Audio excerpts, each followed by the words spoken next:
आज हम एक और इम्पोर्टेंट टॉपिक जो कि इंजीनियरिंग मैकेनिक्स के अंतर्गत आता है उसके बारे में पढ़ेंगे, जो कि सपोर्ट रिएक्शन का है। बीम कॉलम जो रहते हैं हमारे, उसमें सपोर्ट लगता है और उस पर क्या जो रिएक्शन आती है, जो ऊपर से हम लोड लगाते हैं उसकी वजह से। तो धरन पर प्रतिक्रिया ज्ञात करने की विधि के बारे में है। Method for the reaction of a beam, यानी कि बीम को हम हिंदी में धरन बोलते हैं, और रिएक्शन यानी कि प्रतिक्रिया बल, उस पर क्या क्या आता है जो सपोर्ट रहते हैं उनके ऊपर। तो धरन पर प्रतिक्रिया ज्ञात करने की विधि जो है, दो विधियां हैं यहाँ पर। एक विधि है एनालिटिकल विधि, दूसरी विधि है ग्राफिकल विधि। तो ग्राफिकल विधि कम आती है और एग्ज़ाम में जो ज़्यादातर है एनालिटिकल विधि से हम न्यूमेरिकल सोल्व करते हैं।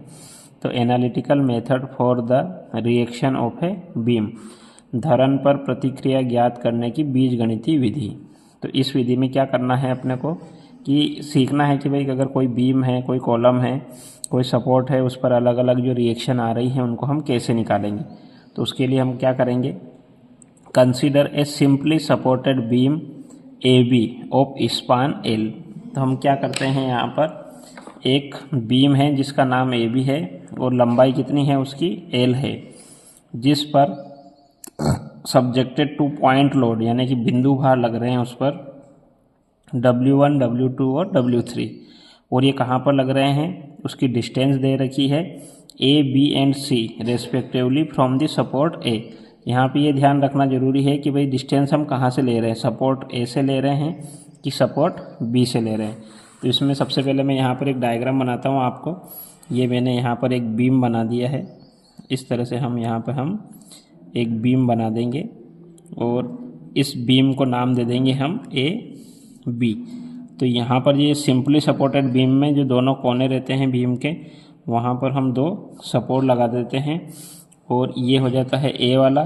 तो इसकी जो रिएक्शन रहती है उसको हम RA नाम देते हैं और ये एंड B हो जाता है। इस पे जो रिएक्शन रहती है उसको हम RB नाम देते हैं। तो देखिए यहाँ पर क्या दे रखा है, consider a simply supported beam A B of span L, यानी कि ये जो बीम है इसकी लंबाई कितनी दे रखी है, टोटल स्मॉल एल इसकी जो है लंबाई है, और उस पर कितने लोड लग रहे हैं, W1, W2 और W3, तीन लोड लग रहे हैं इस पर। और वो कैसे लोड लग रहे हैं, बिंदु भार है। बिंदु भार मतलब एक बिंदु पर बनाना है अपने को। तो ये W1 हो गया, ये W2 हो गया और ये W3 हो गया। W1, W2, ये W3। इस तरह से हमको चित्र बनाना है अगर ये एग्ज़ाम में अगर आता है तो। फिर इसकी दूरियां दे रखी है, देखिए हिंदी में भी दे रखा है यहाँ पर। माना कि एक सरल आलंबित धरन ए बी जिसकी लंबाई एल है पर निम्न बिंदु भार W1, W2, W3 लग रहे हैं। तो इतना काम हमने कर लिया, जो कि सहारे ए से क्रमशः ए बी और सी की दूरी पर है। तो सहारा ए कौन सा है, ये वाला सहारा ए है। यहाँ से जो दूरियां हैं वो क्या है, ये यहाँ से यहाँ तक की दूरी जो है आपकी, ये दूरी हो जाएगी स्मॉल ए। ये यहाँ से यहाँ तक की यानी कि W2 तक की दूरी हो जाएगी स्मॉल b, और ये यहाँ से यहाँ तक की दूरी जो है W3 तक की हो जाएगी स्मॉल c। तो बच्चों से गलती इसी में होती है, ये दूरी लेने में, क्योंकि यहाँ पर आगे चल के हमको क्या लेना रहता है, मोमेंट यानी कि आघूर्ण निकालना होता है। कि या तो बिंदु A के सापेक्ष निकालते हैं हम या बिंदु B के सापेक्ष निकालते हैं, जिसको taking moment about A and taking moment about B बोलते हैं। तो उसमें जो डिस्टेंस है वही इंपॉर्टेंट है कि भाई दूरी हमेशा अपने को कहाँ से लेना है, जिस बिंदु के सापेक्ष या जिस बिंदु से हम आघूर्ण या मोमेंट निकाल रहे हैं, दूरी हमेशा हमको वहीं से लेनी होती है। तो इस तरह से हमने ये चित्र बना दिया है इसका, जो कि जानकारी हमको दे रखी थी उसके हिसाब से। फिर आगे अपने को इसमें क्या करना है, रिएक्शन निकालनी है। तो हम मान लेते हैं लेट RA क्या है, ये जो सपोर्ट A है आपका उस पर रिएक्शन है, रिएक्शन एट A, और RB क्या हो जाएगी हमारी, फिर RB जो है हमारी वो क्या है, रिएक्शन एट B। ये हमने मान लिया है यहाँ पर, ठीक है। अब जैसा कि मैंने बताया आपको कि यहाँ क्या करना होता है, अपने को मोमेंट निकालना है। मोमेंट आपको पता हो तो क्या होता है, मोमेंट बल गुणित लंबवत दूरी, यानी कि मोमेंट जो होता है, आपको यहाँ मैं फॉर्मूला लिख देता हूँ पहले। मोमेंट जिसको हम आघूर्ण बोलते हैं हिंदी में, आघूर्ण, वो होता है आपका force multiplied by perpendicular distance, जिसको हिंदी में कहते हैं बल गुणित लंबवत दूरी। तो ये लंबवत दूरी जो कहाँ से लेनी है अपने को, जिस बिंदु के सापेक्ष हम मूवमेंट निकालते हैं वहाँ से लेना है। तो अब दो तरह के मूवमेंट होते हैं, एक मूवमेंट होता है क्लॉकवाइज मूवमेंट और एक होता है एंटी क्लॉकवाइज मूवमेंट। तो इसको मैं थोड़ा सा यहाँ पे समझा देता हूँ आपको। मान लीजिए ये कोई वस्तु है, मैं यहाँ से बात कर रहा हूँ ए और ये बी। अब इस पर यहाँ पे अगर मैं ये लगाऊँ आपको और ये इस तरह से अगर मैं बना दूँ इसका चित्र छोटा सा, ये सिंपली सपोर्टेड बीम के रूप में ही आर ए आर बी। तो चूँकि ये लोड जो ऊपर से लग रहा है ये ए को किस डायरेक्शन में घुमाएगा, ये देखिए आप इस तरह से घुमाएगा ये। तो ये जो डायरेक्शन है ये डायरेक्शन होती है हमारी क्लॉकवाइज डायरेक्शन, यानी कि जिधर घड़ी घूमती है। तो इस डायरेक्शन को कहेंगे हम क्लॉकवाइज डायरेक्शन। और हम बात किसके लिए कर रहे हैं, ए के लिए, यानी कि बिंदु ए के सापेक्ष जब हम आघूर्ण निकालेंगे तो उस केस में ये जो आपका ऊपर से लोड लगाया मैंने, आप चाहो तो इसको अपन W नाम दे देते हैं या W1 W2 जो भी नाम देना है। अब ये तो किधर घुमाएगा, क्लॉकवाइज डायरेक्शन में, तो जिसको हिंदी में बोलते हैं अपन दक्षिणावर्ती आघूर्ण, दक्षिणावर्ती आघूर्ण। और एक होता है वामावर्ती आघूर्ण यानी कि एंटी क्लॉकवाइज। तो इसी में एंटी क्लॉकवाइज भी समझिए आप, ये जो नीचे से जो रिएक्शन लग रही है RB, इसकी डायरेक्शन कैसी है, ऊपर की तरफ। यानी कि अगर मैं यहाँ खड़ा हूँ तो ये इस तरह से इसको किधर ले जाएगा, ऊपर की तरफ ले जाने की कोशिश करेगा। यानी कि इस डायरेक्शन में घुमाएगा इसको, RB बिंदु ए को एंटी क्लॉकवाइज डायरेक्शन में घुमाएगा। तो वो हो जाएगा आपका वामावर्ती आघूर्ण, जिसको अंग्रेजी में हम कहेंगे एंटी क्लॉकवाइज मूवमेंट। तो इस तरह के जो न्यूमेरिकल है अपने, वो ये हो जाएगा आपका क्लॉकवाइज मूवमेंट। तो ये जो इस तरह के न्यूमेरिकल है इसमें अपने को यही करना रहता है, किसी भी बिंदु के सापेक्ष, यानी कि चाहे तो हम बिंदु ए ले लें चाहे बी ले लें, लेकिन हम जनरल प्रैक्टिस में हमेशा बिंदु ए के सापेक्ष ही निकालेंगे। तो कितने इस पे क्लॉकवाइज मूवमेंट बनेगा, कितने फोर्सेस की वजह से, और कितने फोर्सेस की वजह से एंटी क्लॉकवाइज मूवमेंट बनेगा, उन दोनों को अपने को निकालना है, उनका सम करना है और फिर दोनों को बराबर करना है। इस तरह से ये विधि रहती है हमारी। तो आइए हम देखते हैं नीचे। अब इसको क्या करना है अपने को, क्लॉकवाइज मूवमेंट पहले निकाल लेते हैं। तो यहाँ लिख देते हैं sum of clockwise movement due to load about A. ये ध्यान रखने वाली चीज़ है यहाँ पर, किस बिंदु के सापेक्ष ले रहे हैं अपन। तो यहाँ नीचे लिखेंगे, हिंदी में भी लिख देता हूँ मैं, बिंदु ए के सापेक्ष दक्षिणावर्ती आघूर्ण,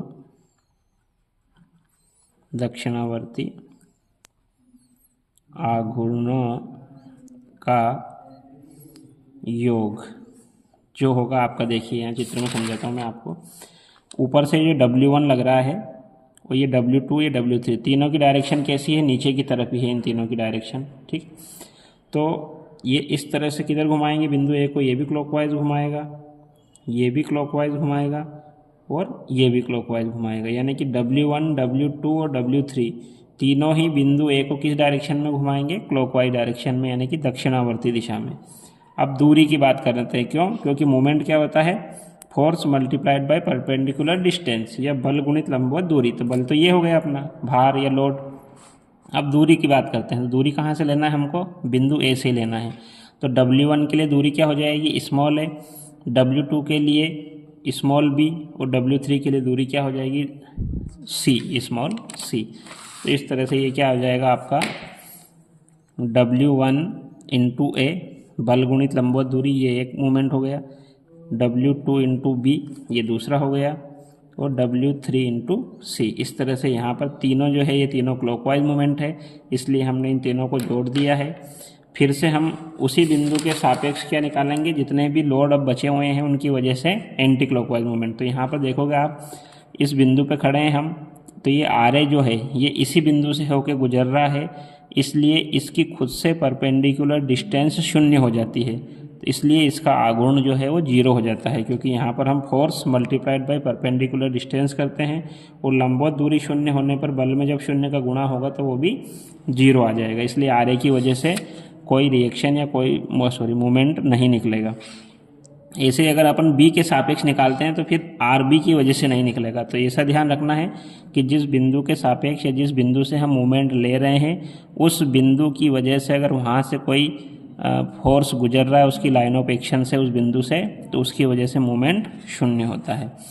तो अब देखिए आप इसमें ये जो RB है ऊपर की तरफ लग रहा है, यानी कि RB बिंदु A को किधर घुमाएगा, ये ऐसे ऊपर की तरफ घुमाएगी। ये डायरेक्शन कैसे होगी, ऐसे ही। तो ये कौन सी डायरेक्शन है, ये एंटी क्लॉकवाइज डायरेक्शन है, तो ये अकेला हो जाएगा यहाँ पर। तो हम यहाँ लिखेंगे and anti clockwise movement due to reaction RB about A। बिंदु A के सापेक्ष वामावर्ती आघूर्ण बराबर, देखिए आप, ये हो जाएगा आपका RB और डिस्टेंस क्या हो जाएगी, मैंने क्या बताया आपको, डिस्टेंस हमेशा कहाँ से लेना है, जिस बिंदु से हम निकाल रहे हैं। तो ये डिस्टेंस यहाँ से यहाँ तक की पूरी दूरी लेनी पड़ेगी अपने को। तो ये हो जाएगा आपका RB into L, RB into L। अब क्या करना है अपने को, equating clockwise movement and anti clockwise movement इधर कर लेते हैं। इक्वेटिंग क्लॉकवाइज मूवमेंट एंड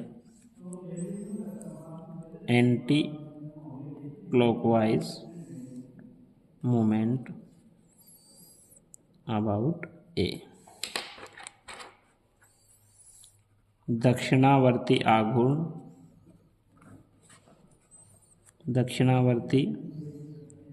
आघूर्ण और वामावर्ती आघूर्ण को बराबर करने पर,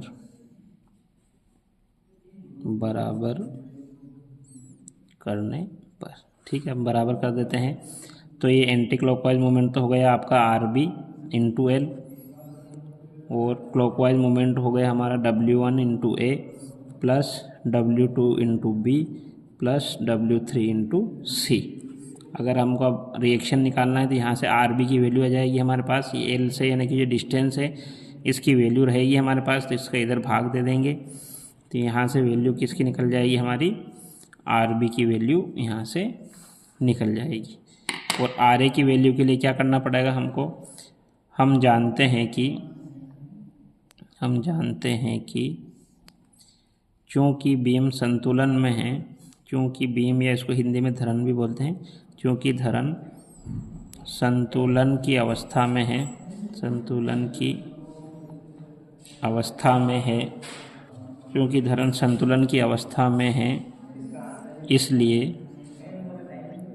इसलिए ऊपर से जो लोड लग रहे हैं वो नीचे से लगने वाली रिएक्शन के बराबर होंगे। इस तरह से ये प्रोसीजर है इसका। चूँकि बीम संतुलन की अवस्था में है, since the beam is in equilibrium therefore RA plus RB is equal to W1 plus W2 plus W3, यानी कि जो हमारा बीम है वो इक्विलिब्रियम में है। तो ये ऊपर से जो लोड लग रहे हैं इनको कौन बैलेंस कर देंगी, ये बैलेंस कर देगा आपका RA एंड RB। RB की वैल्यू हमारे पास यहाँ से आ चुकी है, तो यहाँ से अपनी RA की वैल्यू निकल जाएगी। RA की वैल्यू के लिए क्या करेंगे हम, ये जो तीनों भार हैं, ये तीनों जो लोड है, इन तीनों लोडों को जोड़ लेंगे और उसमें से RB को माइनस कर देंगे। तो इस तरह से हमारे पास RA और RB दोनों की वैल्यू आ जाएगी। तो इस तरह से अपने को बीम और धरन जो है उसके सिंपली सपोर्टेड बीम जिसको बोलते हैं सरल आलंबित धरन के पॉइंट लोड यानी कि बिंदु भार, और इस पर अलग अलग टाइप के यूनिफॉर्मली डिस्ट्रीब्यूटेड लोड और भी लोड लगते हैं, उन सभी से हम सपोर्ट रिएक्शन यानी कि सपोर्ट रिएक्शन बीम पर प्रतिक्रिया निकाल सकते हैं।